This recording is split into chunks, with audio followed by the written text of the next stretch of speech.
नमस्कार, आप देख रहे हैं जानो दुनिया। मैं हूं आपके साथ हर्षिता। आइए करते हैं खबरों से शुरुआत।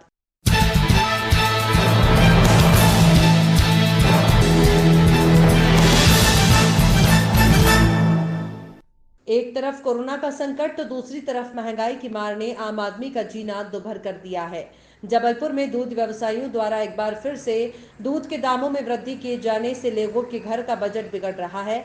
दूध व्यवसायी 56 रुपए प्रति लीटर मिलने वाले दूध के दाम बढ़ाकर 60 रुपए प्रति लीटर दूध कर दिया है और दूध के दामों पर अंकुश न होने से लोगों में काफी नाराजगी है। लोगों का कहना है कि सरकार को दूध के दामों पर नियंत्रण करना चाहिए। इधर दुग्ध व्यवसायियों का कहना है कि बढ़ती हुई महंगाई के कारण जानवरों के खाने पीने की चीजों के दामों में भी वृद्धि हुई है, जिसके कारण दूध के दाम बढ़ाए गए हैं। मेरा नाम आदर्श जैन है। मैं दूध का व्यापारी हूँ। दूध के रेट 55 से 60 रुपये हो गए हैं महंगाई के स्तर से। क्या कारण है? भैंसें वगैरह महंगी हो गई हैं, भैंसों का खाना पीना महंगा हो गया है। इस स्तर से दूध महंगा हो गया है। मैं भी व्यापारी हूँ, मेरे को भी हर चीज़ में रेट बढ़ाने पड़ेंगे। पहले दूध क्या रेट आता रहा, अब क्या रेट हो गया है? पहले 55 रुपये लीटर आता था, अब 60 रुपये लीटर हो गया है। अपना नाम बताएं। आदर्श जैन। चाहेंगे दूध महंगा हो गया, बताएं। दूध महंगा हो गया, 60 रुपये लीटर हो गया है। चाय पीने में बच्चों को बड़ी दिक्कत हो रही है, छोटे मोटे लोगों को बड़ी परेशानी बढ़ी है कि जो सरकार को जो ऐसा नियम कानून निकाल रही है कि सारी जनता परेशानी में है। इसके अलावा हर चीज में आदमी रो रहा है, राशनें नहीं आ रही हैं, ये नहीं हो रहा, वो नहीं हो रहा, हर चीज हो रहा है। दूध महंगे होने से क्या क्या नुकसान है आम जनता को? दूध महंगे होने से क्या नुकसान है आम जनता को? दूध महंगे होने से नुकसान ये है कि बच्चों को दूध पीने के लिए दिक्कत हो रही है। हर चीज से चाय महंगी हो जाएगी, पत्ती महंगी हो रही है, हर चीज महंगी हो जाएगी। 60 रुपए लीटर बहुत हो जाता है दूध। हर जगह महंगाई दिख रही है। हर जगह महंगाई दिख रही है कि इसके अलावा कुछ नहीं समझ में आ रहा है। चारों तरफ महंगाई है, चारों तरफ ही महंगाई पागल हो जा रहा है आदमी। टंकी देखो 900 रुपए पहुंच रही, 800, 900, 850। हर आदमी परेशान है। सरकार से क्या कहना चाहेंगे आप? है? सरकार से क्या कहना चाहेंगे? सरकार से अनुरोध है कि भाई महंगाई पे कुछ कंट्रोल करो, जनता मर जाएगी ऐसे में। छोटे मोटे लोग, बड़े लोगों के पास तो पैसा रहता है, छोटे लोग कहाँ से लाए टंकी ये वो। आधे आदमी तो टंकी भरवा ही नहीं पा रहे, कहाँ से घर जलाएंगे अपना। ऊपर से दूध महंगा हो गया, ऊपर से दूध महंगा हो रहा है, हर चीज महंगी हो रही है। अपना नाम बताएं। अजय कुमार नायक, गड़ा फाटक, लाल स्कूल। महंगा होने के कारण ये है सर, आगे से जानवर महंगे आ रहे हैं, राशन भूसा महंगा है। हर चीज की महंगाई को देखते हुए डेयरी वालों ने दाम बढ़ा दिए हैं। तो हम लोग तो हॉकर हैं, हमें आगे दूध महंगा मिल रहा है, इसलिए हम लोग ने भी 11 तारीख से दूध 60 रुपए बेचना चालू कर दिया। पहले भैया 56 रुपए था, इस बार 11 तारीख से डेयरी वालों ने 60 रुपए लीटर कर दिया। इसका कारण भी है टोटली आगे से महंगाई, जानवर महंगे आ रहे हैं, राशन भूसा महंगा है, लेबर महंगी है, इस कारण दूध के दाम बढ़ाए गए। सरकार का क्योंकि इसमें कोई भी योगदान नहीं है, सरकार इसमें कुछ भी नहीं है भाई। डेयरी वाले खुद अपने मन से रेट बढ़ाते हैं और उन्हीं की चलती है इसमें। राकेश यादव। 60 रुपये लीटर हो गए, बताएं। महंगाई चरम सीमा पर आ गई है और देखिए ये यानी आम नागरिक के लिए भी बहुत दुख की बात है कि दूध के रेट जो गरीब लोगों को, बच्चे और सभी लोगों को लगता है आम दैनिक चीज़ है और महंगाई चरम सीमा पर है। और सरकार को थोड़ा सा इस पर ध्यान देना चाहिए और महंगाई को कम, और जैसे दूध के रेट हैं इसको कम करना चाहिए। और पेट्रोल हो गए, ये हो गया, इस चीज़ में थोड़ा सा ध्यान रखना चाहिए, नहीं तो आम नागरिकों को बड़ी दिक्कत होगी और महंगाई के कारण लोगों को बड़ी परेशानी का सामना करना पड़ेगा। दूध महंगा हो गया से आम जनता को क्या नुकसान है? ये है कि आम लोगों की पहुंच से दूर जा रहा है। ये छोटी छोटी चीज़ें जो दैनिक है, मजदूर वर्ग है, डेली नीड है, लोगों को ज़रूरत रहती है सुबह दूध की, आम चीज़ें हैं जिससे कि लोगों को बहुत प्रभाव है, लोगों की पहुंच से दूर होता जा रहा है। दूध तो एक ऐसा चीज़ है कि जिसमें कम रेट होना ही चाहिए इसमें, क्योंकि लोगों को खरीदने में दिक्कत है और अभी वैसे भी कोरोना काल के कारण बड़ी दिक्कत जा रही है। तो लोगों का घर का खाना बजट बिगड़ जाएगा। बजट बिगड़ जाएगा और लोगों को काफ़ी मुसीबतें आएंगी। अपना नाम बताएं। नवीन पटेल। देखिए, कोरोना काल में वैसे भी लोग बहुत परेशान हैं। अभी सरकार ने दूध के रेट, पेट्रोल के रेट, सभी खाद्य पदार्थों के रेट बढ़ा दिए हैं, जिससे आम लोगों को बहुत परेशानी हो रही है। ये ऐसा नहीं होना चाहिए, क्योंकि पेट्रोल के रेट बढ़ने से, डीजल के रेट बढ़ने से खाद्य सामग्रियों के रेट बढ़ जाते हैं, ट्रांसपोर्टेशन के रेट बढ़ जाते हैं, जिससे आम लोगों पर बहुत भारी नुकसान होता है। देखिए, जैसा कि सबको मालूम है कि जब बच्चा पैदा होता है तभी से दूध उसको लगता है। अब मुझे ये बताइए कि जब दूध के रेट महंगे हो जाएंगे तो आम लोग और मीडियम लोग क्या करेंगे, क्या खिलाएंगे, क्या पिलाएंगे। मेरा नाम राकेश पटेल है, मैं जबलपुर का निवासी हूँ। प्रदेश में बेकाबू हो रहे कोरोना के संक्रमण को रोकने के लिए मुख्यमंत्री शिवराज सिंह चौहान ने बुधवार को फिर से लोगों से सावधानियां बरतने की अपील की। मुख्यमंत्री ने कहा कि 1700 से भी अधिक केस आए हैं। उन्होंने कहा कि संक्रमण की चेन तोड़ने के लिए यदि अन्य आवश्यक कदम उठाने होंगे तो अवश्य उठाए जाएंगे। मुख्यमंत्री का संकेत सीधे लॉकडाउन की ओर ही माना जा रहा है। कोरोना वायरस के बढ़ रहे मामलों के दृष्टिगत मुख्यमंत्री ने धर्मगुरुओं, राजनीतिक दलों और विभिन्न संगठनों से जन जागरूकता बढ़ाने में सहयोग देने की अपील की। उन्होंने कहा कि संक्रमण को रोकना राज्य शासन की सर्वोच्च प्राथमिकता है।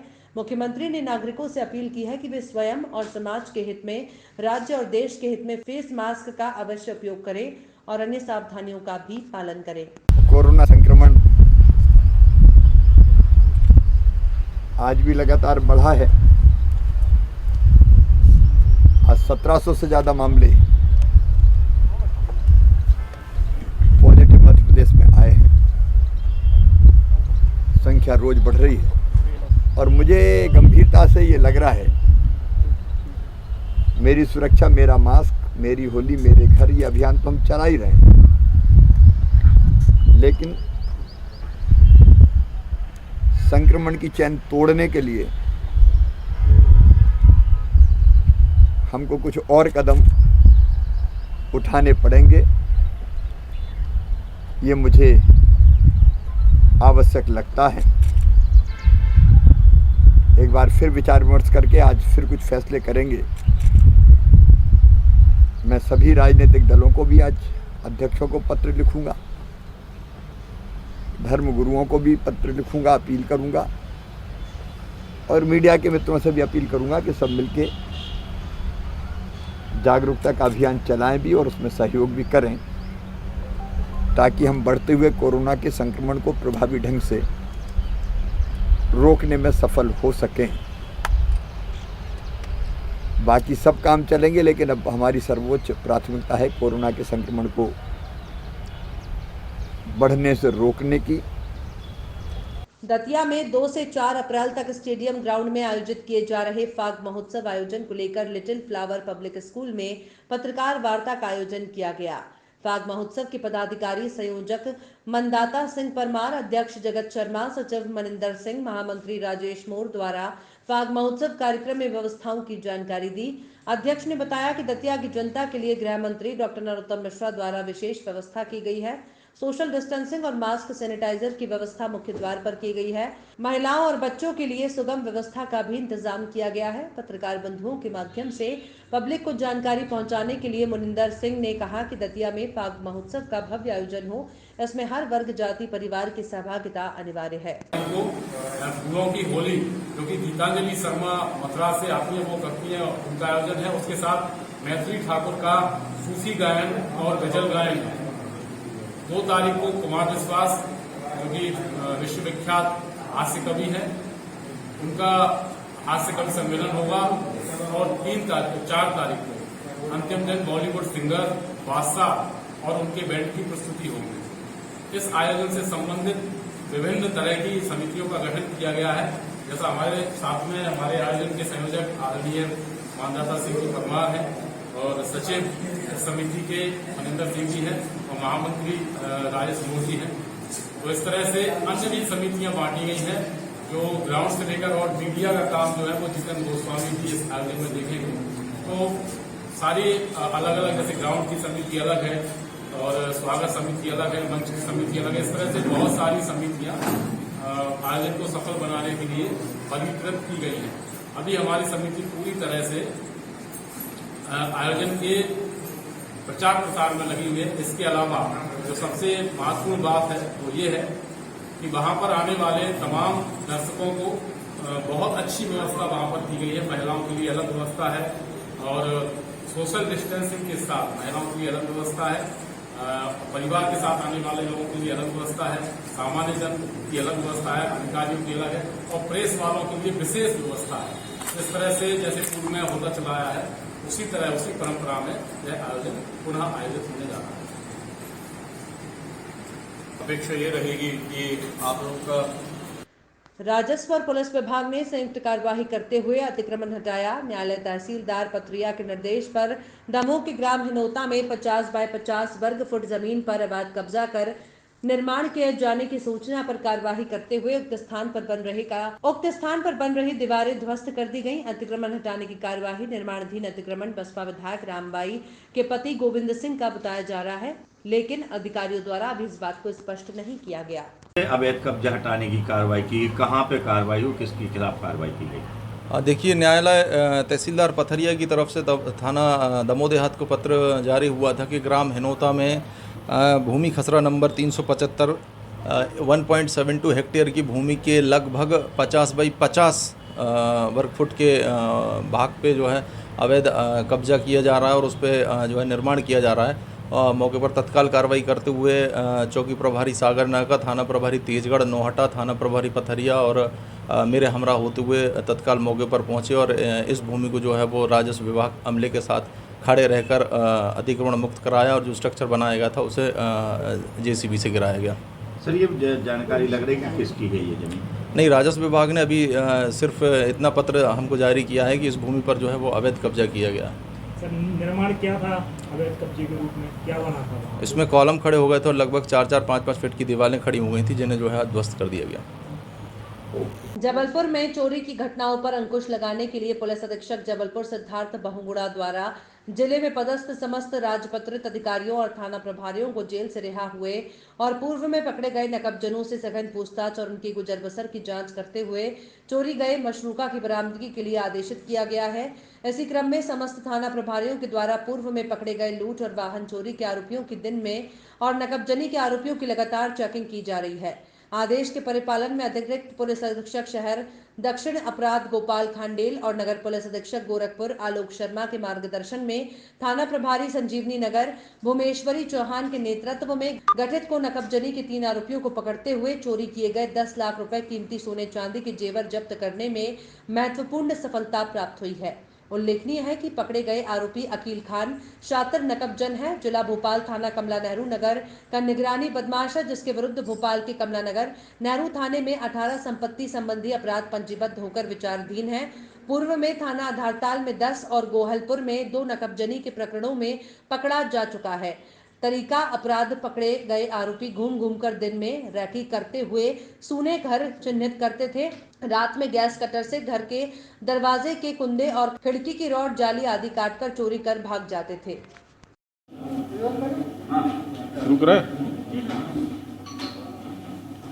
थाना संजीवनी नगर पुलिस ने एक अच्छी कामयाबी हासिल की है, जिसमें एक शातिर नकबजनों का गैंग इन्होंने पकड़ा है। इसमें इनकी शातिरता का अंदाज़ा आप इस बात से लगा सकते हैं कि इनमें से एक आरोपी जो अकील खान है वो भोपाल के थाने कमला नगर के भी निगरानी बदमाश है, ऐसा भी बताया है। और अपने यहाँ जबलपुर में भी ये 12 वारदात पहले कर चुके हैं, जिसमें 10 वारदात पुरानी इनकी आधारताल की है। इनके 2 अन्य साथी सचिन सोंधिया और संतोष केवट भी थे, ये भी गिरफ्तार हुए हैं। ये तिलवारा क्षेत्र और माड़ोताल क्षेत्र में रहते हैं। कुल मिलाकर के इनका नकबजनी करने का जो मोडस ऑपरेंडी इस प्रकार थी कि ये जो गैस जो वेल्डिंग कटर होता है उससे ये जो दरवाजे के जो कुंडे होते हैं और जो लैचेज होते हैं उससे ये उनको तोड़ते थे और फिर नकबजनी चोरी करते थे। ये दोपहर में रेकी करते थे और फिर रात में जो है वारदात करते थे। कुल मिलाकर के 5 बड़ी नकबजनियाँ जो हैं थाना संजीवी नगर क्षेत्र की, धनवंतरी नगर क्षेत्र की, इसमें ट्रेस हो गई हैं और कुल 10 लाख का माल मसरूका, जिसमें सोने के विभिन्न प्रकार के जेवरात हैं, वो इसमें जब्त हुए हैं। इसको मैं एक अच्छा डिटेक्शन मानता हूँ और मुझे आशा है कि जो नकबजनियाँ इस क्षेत्र में हो रही थी उस पर अंकुश लगेगा। गौरिहार बस स्टैंड से लगा हुआ शराब का ठेका खुला है, जो बस्ती के बीचों बीच आता है। शाम होते ही कई शराबी वहां इकट्ठा होते हैं, शराब पीकर अपशब्द भाषा का प्रयोग करते हैं। वहां के मोहल्ले की महिलाओं और बच्चियों को बड़ी जिल्लत का सामना करना पड़ता है। रात में ठेका बंद होने के बाद शराबी आकर मोहल्ले वाले के दरवाजों को खटखटाते हैं और परेशान करते हैं। इस समस्या से निजात पाने के लिए मोहल्ले की माताओं, बहनों और मोहल्ले के लोगों ने तहसीलदार गौरिहार को सामूहिक रूप से ज्ञापन देकर समस्या को अवगत कराया। तहसीलदार गौरिहार द्वारा आश्वासन दिया गया है कि जल्द ही समस्या का समाधान किया जाएगा। ज्ञापन देने के बाद माताएं, बहनें और मोहल्ले वासी उपस्थित रहे। बगल से भी जुड़ा हुआ, रात में कहते कहाँ मिलती है दारू, हमें क्या पता कहाँ दारू सारा दिन मजदूर काम किया, जिसको उन्हें बताया कि दारू कहाँ 11-12 बजे रात के खटखटाते गेट, पढ़ते लिखते हैं तो तब भी। ये जो आपने आवेदन दिया है, किस संबंध में आवेदन दिया है? सर इसलिए दिया आवेदन, जो स्टैंड के अंदर दारू ठेका है गांव के अंदर, मतलब तो इसको हटना चाहिए। हम लोग मतलब परेशानी में बहुत उचित हो रहे हैं, इसलिए कि मतलब बाहर में पानी लिए निकलते हैं, सब्जी भाजी के लिए, तो बच्चे हमें लोग बहुत परेशान करते, गंदी गंदी गाली बकते हैं, हमें देख भी नहीं सकते और हमारे समझ में आके सामने भी खड़े होने को, नंगे होने को व्यवस्था करते हैं। मतलब दरवाज़ा रात में खटखटाते हैं कि दारू कहाँ मिलती है। ये सब चीज़ें बहुत परेशानियाँ कर रहे हैं, हम लोग जी नहीं पा रहे हैं। ठेका के मामले जो अवगत करवाया है, इसकी कितने दिनों में लगभग कार्रवाई हो जाएगी?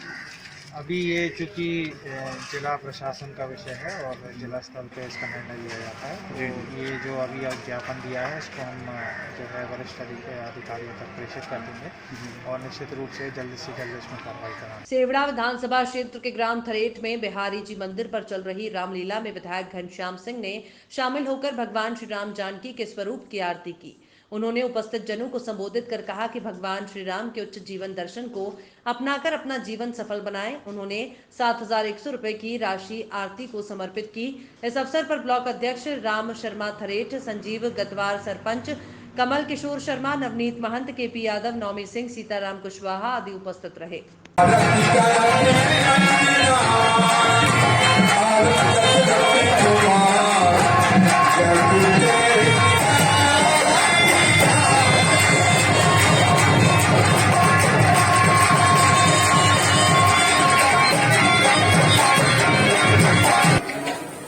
खबरों में फिलहाल इतना ही। आप देखते रहिए जानो दुनिया।